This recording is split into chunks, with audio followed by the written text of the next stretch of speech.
Video kali ini kita ngebahas mengenai perbandingan if ya, perbandingan if yang nantinya di if ini kita akan mengenal bagaimana untuk penggunaannya dan bagaimana prosesnya ya. Sebelumnya sudah pernah mengenal dalam tugas 4 untuk penggunaan if sederhana seperti ini, tapi kali ini kita akan membuat yang jauh lebih banyak, yang lebih kompleks lagi di dalam pembuatan if. Oke, untuk sementara untuk kali ini kita bakalan lanjut ke folder baru ya. Kita buat folder baru di sini. Kita bakalan buat folder baru di sini, namanya foldernya pertemuan 5 ya. Pertemuan 5. Di dalam folder pertemuan 5 kita nanti bakal ngebuat yang namanya if.py. Nah, untuk if.py ini, untuk if ini perbandingan, kita bakalan mengenal yang namanya if ya, baru elif, lalu kemudian else. Jadi pada saat kondisi itu nanti bernilai true atau terpenuhi, itu kita buat perbandingannya di if pertama. Jika nilai itu lebih dari satu perbandingan, kita bisa membuatnya menggunakan else if. Lalu misalnya semua perbandingan itu tidak memiliki pernyataan yang benar, maka akan dikecualikan menggunakan else gitu ya. Misalnya saya punya sebuah narasi algoritma, ada sebuah narasi ya. Jika saya masuk sekolah, maka saya akan lulus. Baru jika tidak, maka saya tidak akan lulus. Ini misalnya sebuah narasi algoritma ya, misalnya seperti ini. Jika tidak, maka saya tidak akan lulus. Nah, dari narasi seperti ini dapat diterjemahkan ke dalam pemrograman, dalam pembuatan apa nih? Ini bisa diterjemahkan ke bahasa pemrograman dalam bentuk if dan else gitu ya. Kenapa? Karena hanya dua kan gitu ya perbandingannya. Bagaimana cara menerapkannya? Misalnya dalam bentuk narasi seperti ini ke dalam sebuah program ya. Oke, yang pertama misalnya kita punya variabel namanya narasi misalnya. Narasi ini mempunyai nilai masuk sekolah gitu ya. Lalu kemudian kita buat perbandingan if narasi itu sama dengan masuk sekolah, maka akan menampilkan sebuah print, saya akan lulus kan gitu ya. Jika tidak, maka printnya saya tidak akan lulus. Nah, perbandingan ini apa? Perbandingan adalah narasi apakah narasi itu masuk sekolah atau tidak. Jika iya, maka akan tampil saya akan lulus. Jika tidak, maka akan tampil langsung saya tidak akan lulus. Kalau dijalankan gimana? Nah, untuk proses menjalankan ini sedikit berbeda dari yang sebelumnya. Kalau sebelumnya kan kita langsung pilih angkut 2.py. Nah, kali ini kita mau lakukan perbandingan untuk menjalankan programnya itu harus masuk dulu ke dalam folder pertemuan 5. Karena kan sebelumnya kita tidak masuk ke dalam folder pertemuan 5 ya, langsung di dalam file kita Python, lalu nama filenya masing-masing. Nah, kali ini kita harus masuk dulu. Untuk masuk ke dalam folder itu bisa melalui cd nama foldernya pertemuan 5. Nah, ini otomatis akan membuat repositori cmd kita berada pada folder itu. Untuk keluar gimana? cd titik-titik, ini akan keluar ya. Untuk masuk lagi kita bisa masuk ke cd pertemuan 5 ya. Baru misalnya untuk menjalankannya gimana? Saya coba jalankan sesuai dengan nama filenya, if py spasi if titik py. Nah, saya jalankan, saya akan lulus. Mengapa? Narasi yang berisi nilai string ini sesuai dengan perbandingan itu. Jika saya buat tidak masuk sekolah, seharusnya yang tampil adalah saya tidak akan lulus. Mengapa? Karena perbandingan ini sudah didefinisikan kecuali yang bukan dari masuk sekolah itu dianggap sebagai else, pengecualian gitu ya. Bagaimana caranya ketika saya ingin itu narasi ini memiliki else if? Bisa nggak misalnya untuk saya tidak akan lulus sekolah ini nanti masuknya ke else if, bukan ke else. Itu bisa kita lakukan dengan else if seperti ini. Lalu kemudian narasi sama dengan narasinya apa? Tidak masuk sekolah. Jadi pada saat kondisinya seperti ini maka akan menampilkan narasi yang sesuai. Apakah sesuai gitu ya? Pertama dicek dulu narasi pertama itu masuk sekolah, ada nggak? Narasinya masuk sekolah nggak? Tidak, bukan. Ini narasinya tidak masuk sekolah, berarti ini lewat gitu ya, masuk turun ke bawah. Pada saat di bawah akan ngecek lagi narasi ini tidak masuk sekolah nggak, sesuai nggak? Oh ya sesuai, berarti akan tampil ini gitu ya. Nah apabila saya buat ini yang tidak ada di antara semuanya, misalnya X, apa yang terjadi? Narasi ini seharusnya tidak akan tampil apa-apa. Mengapa? Karena pada saat dicek kondisi yang pertama dan kedua itu nggak ada X. Nah itu bisa kita kondisikan dengan else di ujungnya. Printnya kita buat misalnya narasi tidak dapat didefinisikan ya, seperti itu ya. Jadi pas ada jalankan narasi tidak dapat definisikan. Tapi kalau saya ganti menjadi tidak masuk sekolah, hal ini dapat didefinisikan menjadi saya tidak akan lulus gitu ya. Nah pada saat masuk sekolah narasinya dapat didefinisikan menjadi saya akan lulus. Pada saat diganti menjadi X maka narasinya akan tidak dapat didefinisikan. Ini adalah beberapa contoh sederhana mengenai if. Oke, kita coba kenal yang lebih jauh mengenai perbandingan yang lebih jauh. Contohnya misalnya grade nilai. Saya pengen membuat sebuah grade itu, misalnya kita coba lihat ada yang kita pernah buat. Misalnya ini salah satu contoh dari logika pseudocode untuk menghitung konversi nilai grade ya. Di sini kita lihat ada sebuah deskripsi dari sebuah algoritma di mana dia akan membaca nama ya, name dan nilai. Lalu kemudian nilai yang diinput oleh si user nantinya akan dibaca dibandingkan ya. Jika dia di bawah 45 maka I, jika dia nilainya di atas 45 dan nilainya di bawah 60 maka grade-nya adalah D dan seterusnya. Nanti kemudian nilai dari variabel nama, name dan nilai itu akan ditampilkan di write, kalau di Python bisa di print, lalu kemudian ditampilkan berdasarkan grade-nya juga. Bagaimana cara menampilkannya? Oke, kita coba beberapa fungsi ini ke dalam perbandingan.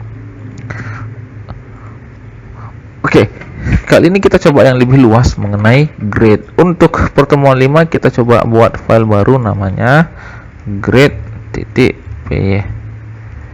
Nah, sesuai dengan yang kita bahas tadi bahwa kita butuh 3 variabel. Yang pertama itu adalah variabel nama ya, baru kemudian npm, baru kemudian nilai gitu ya. Nah, saya pengennya itu nama ini nantinya tidak didefinisikan seperti ini, tapi nantinya diketik oleh si user. Itu dapat dilakukan dengan membuat input baru kemudian diikuti dengan tanda petik dalam kurung. Apa yang ada di dalam tanda kurung ini nantinya akan menampilkan judul dari inputannya. Misalnya masukkan nama Anda. Nah, pada saat saya masukkan seperti ini, nanti seharusnya ketika dijalankan ini akan menampilkan judul dari sebuah inputan yang saya buat. Nah, perhatikan juga pada saat saya membuat inputan seperti ini ya, ini akan ketika saya buat seperti ini harus diperhatikan ketika dijalankan. Kalau saya jalankan seperti ini, apa yang terjadi? Misalnya saya pengen jalan nih py spasi grade titik py, maka ini menampilkan inputan memang ya, tapi jarak inputan dengan judulnya itu terlalu rapat. Kalau saya ketik, nah ini akan gabung ya. Nah ini kurang kurang efektif. Caranya gimana? Ini harus kita kasih spasi seperti ini, atau bisa juga dengan mengetik titik 2 di sini. Nah, ini nanti akan membuat tampilan inputan kita jadi jauh lebih baik ya kalau kita jalankan. Nah, sekarang si user memiliki space, jarak dari antara judul yang kita buat dengan inputan yang diberikan, gitu ya. Oke, selanjutnya kita coba lakukan juga pada npm. Untuk npm seharusnya nilainya bilangan bulat semua. Untuk bilangan bulat itu biasanya diketik dengan tipe data integer ya. Di dalam integer kita buat input lagi, kita buat judul, namanya masukkan npm Anda. Jangan lupa ada spasi di antara inputan itu. Baru kemudian nilai ya. Untuk nilai itu dapat biasanya berupa koma maupun bilangan bulat. Misalnya saya pengen bilangan itu bilangan berkoma, maka tipe datanya apa? Untuk bilangan berkoma itu biasanya tipe datanya adalah float. Baru misalnya input, judulnya apa? Masukkan nilai Anda. Jangan lupa ada spasinya. Oke, kita sudah punya nih 3 variabel. Untuk membuat perbandingan ini gimana? Misalnya saya buat if nilai lebih kecil dari 45, maka nilainya saya tampung ke dalam variabel namanya grade gitu ya. Mengapa tidak langsung print? Karena nanti biar saya bisa tampilkan ke bawah variabel bernama grade. Nah, pada saat saya melakukannya ingin lebih dari 1 if-nya, hati-hati ketika saya membuat variabel seperti ini, saya enter, ini harus dikembalikan ke awal sejajar dengan if-nya. Mengapa? Pada saat seperti ini if ini nanti ketika dijalankan akan error ya, maka ini harus sejajar dengan if di atas, karena dia menganggap if yang di atas ini sudah selesai. Baru kemudian else if selanjutnya dijalankan. Nah, kalau mau buat seperti ini, maka ini bukan else if tapi if. Itu misalnya ada if selanjutnya. Nah, jadi kalau misalnya lanjutan dari if itu, maka else if-nya sejajar dengan if. Lalu if selanjutnya apa? Misalnya ada 2 perbandingan nih, nilainya itu lebih besar sama dengan 45 and nilai di bawah dari 60. Nah, mengapa harus ada 2? Baru grade-nya misalnya saya kasih D. Misalnya saya buat satu perbandingan nilai awal ya di atas 45. Dia ngecek, misalnya si user pada saat dijalankan nginput nilai itu 70. Dia ngecek apakah nilai yang diinput si user 70 itu lebih besar dari 45. Iya, terpenuhi. Dan jika tidak ada N, apa yang terjadi? Maka sistemnya akan berhenti sampai di sini. Padahal seharusnya 70 itu bukan masuk D kan gitu ya. Maka untuk mengatasinya kita atasi dengan N. Jadi artinya kalau N itu harus kondisi yang kedua-duanya harus terpenuhi. Kondisi pertama terpenuhi enggak? Ya, nilai 70 lebih besar dari 45. Oke, terpenuhi. Dan nah ada perbandingan kedua, apakah 70 lebih kecil dari 60? Bukan. Tidak kan gitu ya. Tidak terpenuhi, maka ini otomatis akan menggugurkan if yang ada pada perbandingan itu gitu ya. Maka selanjutnya kita buat if baru lagi, nilai jika nilai itu sama dengan dari 60 and nilainya itu di bawah dari 70 misalnya, maka grade-nya seharusnya itu adalah C gitu ya. Baru if nilai lebih besar sama dengan 70 and nilai itu lebih kecil dari 80, maka grade-nya seharusnya adalah B gitu ya. Baru nah pada saat kondisi seperti ini, kira-kira semua yang di bawah dari 45 otomatis E, dan semua yang di atas dari 80 itu otomatis A gitu ya. Berarti perbandingannya seharusnya sudah selesai. Nah, kalau sudah selesai seperti ini, kita tidak perlu else if, tapi kita tinggal butuh terakhir adalah else. Else-nya apa? Grade-nya A gitu ya. Pada saat dijalankan, pada saat kita jalankan program ini, pada saat kita jalankan ini, kita pindah ke kanan seperti ini ya. Nah, kita buat. Oke, saya jalankan misalnya py.grade, masukkan nama Anda, misalnya nama Anda Fulan, npm-nya 123, nilainya misalnya 70. Oke, mengapa belum tampil apa-apa? Karena pada saat saya enter ini sebenarnya sudah tersimpan gitu ya, datanya sudah tersimpan, dari sini sudah tersimpan, tapi kita belum print. Berarti kita pengen tampilan nama, NPM, nilai, dan grade, maka kita tampilkan dulu dengan cara print. Nah, untuk print juga hati-hati, jangan membuat print itu sejajar dengan grade. Pada saat teman-teman buat seperti ini, print grade, apa yang terjadi? Ini otomatis seharusnya tidak jalan, ataupun jalan ketika hanya grade-nya A, karena dia sejajar tuh dengan si grade. Dia Python menganggap oh ini bagian dari else nih gitu ya. Jadi ini harus kita buat dia di posisi pertama, karena dia menganggap ini adalah sebuah kondisi baru, print baru yang bukan bagian dari perbandingan. Nah, pada saat saya buat seperti ini, saya buat nama Anda, nama misalnya gitu ya, baru variabel nama, baru kemudian print. Kenapa di sini saya buat koma nama? Nama ini ngambil dari variabel nama yang diinput si user. Lalu kemudian npm isinya apa? npm ini isinya dari variabel npm yang di sini gitu ya. Baru nilai ini juga, nilai adalah hasil yang diinput oleh si user. Baru kemudian print selanjutnya untuk grade Anda adalah koma variabel grade.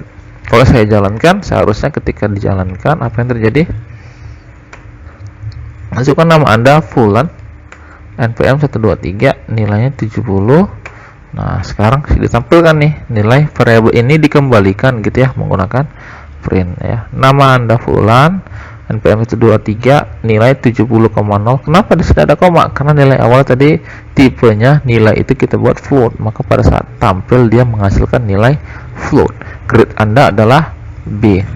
Oke, pertanyaannya, bagaimana caranya? Misalnya saya ingin membuat ketika dia nilainya A, itu menampilkan nanti di bawah grade ini sebuah print ya, sebuah teks yang menampilkan oh, nilai Anda sangat baik, kalau B nilai Anda baik, kalau C nilai Anda cukup, kalau D nilai Anda tidak baik, kalau grade-nya E nilai Anda sangat tidak baik. Bagaimana caranya?